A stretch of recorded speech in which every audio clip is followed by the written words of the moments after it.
Good morning again, welcome to Citizenship, and I am really excited because this is the absolute pinnacle of the entire citizenship curriculum. The whole reason that this subject was written in the first place was to get young people becoming more active citizens, doing things, getting involved in society, and this piece of work that you're doing for the next 2 weeks is exactly what this was all about. So this half term we've been studying active citizenship, different ways that other people have made a difference, different tools and methods that can be used to make a difference, and now it's your turn to be able to make a difference. Brilliant! Here's your workbook, have a look with me, and this will guide you through stage by stage what you need to do. Over your 5 lessons each week, you need to be doing roughly 4 of these sections. So that equates to your working through 1 booklet in 2 weeks. Begin by thinking about an issue, something to investigate. Think about all the different things that you studied in citizenship so far.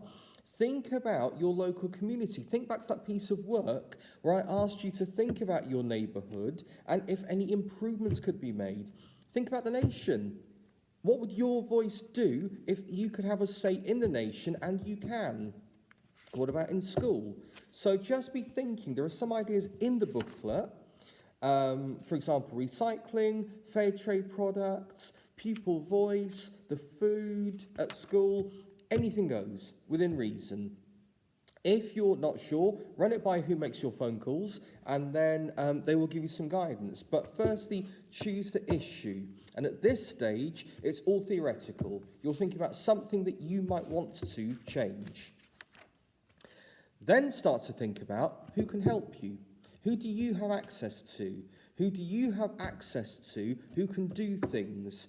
You have a voice, and there are so many ways you can get your voice across. So it could be that your piece of active citizenship involves doing something, or it would involve influencing other people. And that is a very, very valid way of doing active citizenship.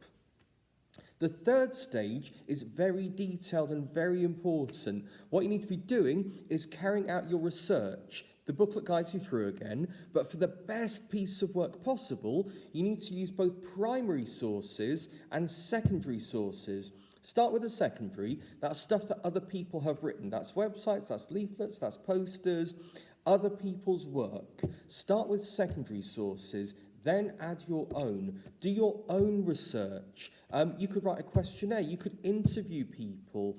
You could make your own diary entry. But as long as you have written something yourself, that counts as primary research. And again, a range of different methods are here in the booklet. And then, for this week, start to decide what your action will be. What is it that you might want to do to effect change? Could you organise an event? Could you make a presentation? Could you start a petition?